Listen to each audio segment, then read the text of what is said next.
दुनिया भर से लाखों देखने और सुनने वालों को शहीद अरशद शरीफ का सलाम। नाज़रीन, सुपर ओवर का खेल खत्म हुआ और इमरान खान ये खेल जीत चुका है। जो गंदा खेल जनरल बाजवा और उसकी टीम पीडीएम ने शुरू किया था, उसका इख्तिताम इमरान खान ने असेंबलियां तोड़ के कर दिया है कि उसने अपनी सियासत को कुर्बान कर दिया, जनाब अपनी हुकूमत को कुर्बान कर दिया, लेकिन कौम के ज़मीर का सौदा नहीं किया। तो इमरान खान ने सियासी तारीख को बदल के रख दिया है और वो पीडीएम को घसीट घसीट कर इलेक्शन में लेकर जा रहा है कि चलो इलेक्शन में चलो, ये पाकिस्तान की कौम का फैसला है। तो कुछ बहुत बड़ी खबरें लेकर आपकी खिदमत में हाजिर हुआ हूं, जिसने इस वक्त तहलका मचाया हुआ है कि इमरान खान साहब ने जब से असेंबलियां तोड़ने का ऐलान कर दिया है कि वो जुमे को असेंबलियां तोड़ने जा रहे हैं, तो इमरान खान ने तब से जनरल आसिम मुनीर को, आर्मी चीफ को गर्दन से पकड़ लिया है और उनको अब तक के सबसे बड़े इम्तिहान में डाल दिया है। अब ये इम्तिहान कौन सा है और जनरल आसिम मुनीर बेसिकली करने क्या जा रहे थे, जहां पर इमरान खान ने उनको बंद गली में छोड़ दिया है। और जीएचक्यू ने भी एक बहुत बड़ा फैसला कर लिया है, शेख शहबाज शरीफ को असेंबलियां तोड़ने का बहुत बड़ा हुक्म जारी। अब जनाब पीडीएम क्या करने जा रही है और यहां पर नवाज शरीफ से जो हंगामी राब्ता हुआ है उसकी मुकम्मल तफसीलात मैं आपके सामने रखूंगा, जिसने इस वक्त तबले जंग बजा के रख दिया है। और दूसरी खबर, ये इंतहाई इंपॉर्टेंट खबर है कि जनरल बाजवा निशाने इबरत बन चुके हैं। अहम तरीन फौजी जर्नैलों ने जनरल बाजवा को सजाए मौत यानी कि फांसी देने का फैसला कर लिया है, जिसने नया पिंडोरा बॉक्स खोल दिया है। अब जनाब जनरल बाजवा जो हैं उनके खिलाफ घेरा मजीद तंग हो चुका है। इस हवाले से बड़ी एक्सक्लूसिव डिटेल्स हैं कि फौजी जर्नैल कौन से हैं जिन्होंने ये फैसला किया है, इस वक्त चल क्या रहा है फौज के अंदर खाते क्या कुछ हो रहा है, ये अहम तरीन तफसीलात भी आपके सामने रखनी है। और तीसरी खबर कि गंदी वीडियोस का गंदा धंधा खेलने वाला एक सरगना, जो पूरे ग्रुप का सरगना था, वो जनाब पकड़ा गया है और ये रंगे हाथों पकड़ा गया है। इस हवाले से भी अहम तरीन तफसीलात आपके सामने रखनी है कि मरियम नवाज को ये वीडियोस कौन देता रहा और फिर जनाब मरियम नवाज का हेड कौन था, ये उनका प्रोड्यूसर कौन था, ये अहम तरीन तफसीलात है। लेकिन अगर आपने चैनल को सब्सक्राइब नहीं किया, चैनल को लाजमी सब्सक्राइब कर लें, बेल आइकन को दबा दें, आने वाली तमाम तरह अपडेट्स आपकी खिदमत में बर वक्त पेश होती रहें। नाज़रीन, इमरान खान साहब 23 दिसंबर को पंजाब में और केपीके में असेंबलियां तहलील करने जा रहे हैं। चौधरी परवेज लाई साहब ने भी असेंबलियां तहलील करने की समरी के ऊपर दस्तखत कर दिए हैं। तो इस हवाले से शेख रशीद साहब ने कहा कि परवेज लाई साहब ने असेंबलियां तोड़ने की समरी पर दस्तखत कर दिए हैं और उस पर 23 दिसंबर की तारीख दर्ज है। नवाज शरीफ वतन वापस आए और इलेक्शन में हिस्सा लें, ये दावा करते हैं कि नवाज शरीफ आएगा तो कोई किला फतह हो जाएगा। तो जनाब अब जो वफाकी वजीर हैं साबिक फवाद चौधरी साहब, उन्होंने भी ये कहा है कि उम्मीद है मुस्लिम लीग नून इंतखाबात से भागने के लिए इलेक्शन कमीशन का इस्तेमाल नहीं करेगी। और फिर मजीद उन्होंने कहा कि ये अपने पार्टनर्स की मदद से नून लीग अवाम की अदालत से मफरूर ना हो जाए, लेकिन उम्मीद है कि नून लीग इंतखाबात से भागने के लिए खुद या अपने सब्सिडरी इलेक्शन कमिश्नर का इस्तेमाल बिल्कुल नहीं करेगी। लेकिन अभी बहुत सारे हथकंडे खेले जा रहे हैं, नून लीग की जानिब से बहुत कुछ बैकडोर्स के ऊपर हो रहा है। तो जनाब अब जो मामला है कि बहुत जोर लगाया गया, DCISI ने मुलाकातें की परवेज लाई साहब से, शहबाज शरीफ ने रातों रात मुलाकातें की, आसिफ अली जरदारी के साथ मुलाकात हुई, लेकिन उसका नतीजा यह था कि चौधरी परवेज लाई को अपने आने वाली सियासत का एक पूरा साफ और शफाफ इमेज नजर आ रहा था कि इमरान खान साहब इसको कहीं का नहीं छोड़ेंगे। और चौधरी परवेज लाई साहब ने यह फैसला किया कि वो इमरान खान के साथ खड़े होंगे। तो ये कहा जा रहा था उस वक्त बंद कमरों में कि अल्लाह दे बंदो, खान पागल जे, ये हमें कहीं का नहीं छोड़ेगा, इसको रोको असेंबलियां तोड़ने के लिए। लेकिन खान साहब का अटल फैसला था। तो जनाब मन अब एक और तरह आप खबर ले लें कि इमरान खान का अब जो असेंबलियां तहलील करने के ऐलान के बाद मुस्लिम लीग नून का अहम इजलास तलब कर लिया गया है और साबिक वज़ीर आज़म इमरान खान जो 23 दिसंबर को असेंबलियां तहलील करने जा रहे हैं, तो शहबाज शरीफ ने आज लाहौर में अहम इजलास तलब किया हुआ है, जिसमें उस हवाले से मुशावरत होगी कि कैसे इस जनाब असेंबलियों की तहलील को रोका जाए। कानूनी माहिरीन से मुशावरत की जाएगी और जराये से ये मालूम हुआ है कि इसमें जनाब पार्टी की सीनियर क़यादत भी शरीक होगी और वर्चुअल इजलास में जनाब नवाज शरीफ जो हैं वो भी इसमें खिताब कर सकते हैं, उनकी वर्चुअल शिरकत हो सकती है। तो अब जनाब देखना यह होगा कि इस इजलास के बाद जो है वो शहबाज शरीफ साहब जो हैं वो आसिफ अली जरदारी और मौलाना फजलुर रहमान से भी मुशावरत करेंगे। और मेरे जराये ये बता रहे हैं कि अब से कुछ देर पहले जनाब शहबाज शरीफ ने नवाज शरीफ को टेलीफोनिक राब्ता किया है और पूरी पीडीएम के साथ इस मुशावरत को वसी कर दिया गया है। अब होने क्या जा रहा है, अचानक से मुशावरत होना, शहबाज शरीफ को हुक्म क्या मिला है पीछे जीएचक्यू से, जिसके बाद ये सब कुछ होता हुआ नजर आ रहा है। नाज़रीन, अब मैं आपको बता देता हूं कि इस वक्त हथकंडे क्या खेले जा रहे हैं और क्या कुछ इस वक्त हुकूमत करने की कोशिश कर रही है। देखिए, मुल्क में आम इंतखाबात से मुतालिक इलेक्शन कमीशन की जानिब से खत वजारत मनसूबाबंदी को लिख दिया गया है। अब इलेक्शन कमीशन का इस्तेमाल हो रहा है, जो कल इमरान खान साहब ने अपनी तकरीर में भी कहा, और जो उनके सेक्रेटरी हैं इलेक्शन कमीशन के, उन्होंने खत की कॉपी वज़ीर-ए-आज़म के सेक्रेटरी को भी भिजवा दी है। और इस रिपोर्ट के मुताबिक महकमा शुमारियात ने मरदमशुमारी की फहरिस्तें 31 दिसंबर 2022 तक फराहम करने की माजूरी जाहिर करते हुए कहा है कि 30 अप्रैल 2023 तक की मरदमशुमारी के अबूरी नताइज फराहम किए जा सकते हैं और इससे पहले इलेक्शन मुमकिन नहीं है। और यही खबर जो है मैंने अब कल के व्लॉग में आपको दी थी कि ये नई मरदमशुमारी के तहत इलेक्शन करवाएंगे, और अब इलेक्शन जो है वो 3 माह की बजाय, जो कि आइन कहता है कि 3 माह तक मुल्क में इलेक्शन होते हैं जब असम्बलियां तहलील हो जाएं, तो अब ये 6 से 9 माह तक इस इलेक्शन को आगे डिले करने की कोशिशें करेंगे। लेकिन इसमें भी सियासी फायदा जो है वो इमरान खान साहब का होगा। तो ये हथकंडे इस वक्त खेलने की कोशिशें हो रही हैं। तो अब जनाब इमरान खान साहब ने army chief general Asim Munir को गर्दन से पकड़ लिया है और उनको अब तक के सबसे बड़े इम्तिहान में डाल दिया है। और जनाब जीएचक्यू ने फिर शहबाज शरीफ को एक बहुत बड़ा हुक्म दिया है, अगर आपके सामने रखता हूं जनाब। अब जो खबर है कि अब अगर हुकूमत जो है यानी कि वफाकी हुकूमत तहरीक अदम एतमाद पेश करती है पंजाब में, तो नून लीग जो है वो इमरान खान का कुछ नहीं बिगाड़ सकती, क्योंकि इमरान खान साहब के पास उनका अक्सियत मौजूद है पंजाब में काफी।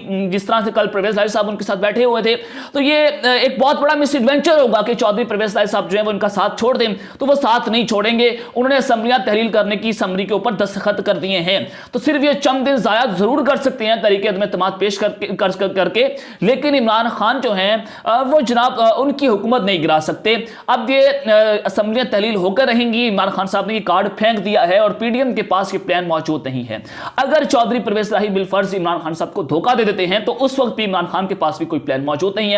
अब ऑप्शन जो है वो चौधरी परवेज लारी साहब के पास है। अगर ये असेंबलियां नहीं तोड़ते तो ये पीडीएम के जनाब वजीर आला बन जाएंगे, अगले 7 से 8 माह तक वजीर आला रहेंगे, लेकिन उसके बाद नाकामी भी और गालियां इनका मुकद्दर बनेंगी, और वो ये लेना नहीं चाहते। इस वक्त साफ नजर आ रहा है, अंधा भी देख रहा है कि इमरान खान साहब अगले वज़ीर आज़म बनते हुए नजर आ रहे हैं। वो पाकिस्तान के मकबूल तरीन लीडर हैं, तो काफ लीग और चौधरी परवेज लारी हरगिज ऐसा करते हुए नजर नहीं आ रहे। अब मसला यह है कि चौधरी शुजात हुसैन जो है उनके पास साइकिल का निशान है, वो पार्टी के हेड हैं, और अगले इलेक्शन में इमरान खान को अब चौधरी शुजात के साथ जो है इत्तेहाद करना होगा, लेकिन वो इसके साथ इत्तेहाद नहीं करेंगे, चौधरी परवेज लारी के साथ इत्तेहाद होगा। तो देखना यह होगा कि चौधरी परवेज लारी क्या साइकिल के निशान पर इलेक्शन लड़ेंगे या फिर पाकिस्तान तरीके इंसाफ के निशान के ऊपर इलेक्शन लड़ेंगे। अब इसके ऊपर भी कुछ सेटलमेंट्स हो रही हैं, कुछ मामला जो है वो तय किए जा रहे हैं काफ लीग के साथ। तो इस्टेब्लिशमेंट के लिए इम्तिहान ये है कि अगर ये मिस एडवेंचर हो गया और काफ लीग जो है वो कहीं पर इमरान खान साहब को इन 7 दिनों के अंदर धोखा देने की कोशिश करती है, तो इस्टेब्लिशमेंट की इमेज जो है वो बड़ा वाज़ेह हो जाएगा कि जनाब वो न्यूट्रल नहीं है। रजीम चेंज भी इस्टेब्लिशमेंट ने की थी, और अब पंजाब के अंदर जो साजिश हुई है, जो डीसी ISI भी चौधरी परवेज लारी से मुलाकातें कर रहे हैं, तो ये साफ और आईने की तरह इमरान खान साहब का एक और बयानिया उनको मिलने की जो है वो मिलेगा कि देखें इस्टेब्लिशमेंट ने उनकी हुकूमत को पंजाब के अंदर भी गिरा दिया है। तो अब यहां पर इस्टेब्लिशमेंट के लिए भी और नए आर्मी चीफ के लिए भी एक बहुत बड़ा इम्तिहान खड़ा हो चुका है कि वो उनके लिए कौम को बताने के लिए एक बहुत बेहतर तरीका नजर आया है कि मैसेज दे सकते हैं वो कौम को कि वो न्यूट्रल है और हकीकी मानों के अंदर न्यूट्रल है। और जनाब अब जो ये इम्तिहान है उसमें देखते हैं कि पास होते हैं नहीं होते, लेकिन इस्टेब्लिशमेंट जो है इस गंदे खेल में हिस्सा लेती हुई नजर नहीं आ रही। तो पाकिस्तान पीपल्स पार्टी के जो लतीफ खोसा साहब है, उन्होंने कहा है कि पंजाब में तहरीक अदम एतमाद पेश करने का कोई फायदा नहीं है। अब ये पीडीएम का हिस्सा है, और इन्होंने कहा कि अब बैठकर बात करना लाजमी है, बना का मसला नहीं होना चाहिए। महंगाई से कमर टूट चुकी है, IMF हमारे पीछे खड़ा हुआ है, और खुदा का खौफ करें। 2-3 माह आगे पीछे करने से कुछ नहीं होता। जिस तरह इमरान खान ने 7 दिन की मोहलत दी है, उससे अना का मसला ना बनाए, पीडीएम आगे बढ़े और मुज़ाकरात करे। आसिफ अली ज़रदारी मुज़ाकरात के जरिए मामला आगे बढ़ाना चाहते हैं, क्योंकि वो नहीं समझते कि ये मामला जो है वो तवील हो और रियासत जो है वो डूबती चली जाए। अगर पाकिस्तान तहरीक इंसाफ ने कौमी असम्बली इस्तीफे दे दिए तो स्पीकर उसे नहीं रोक सकते।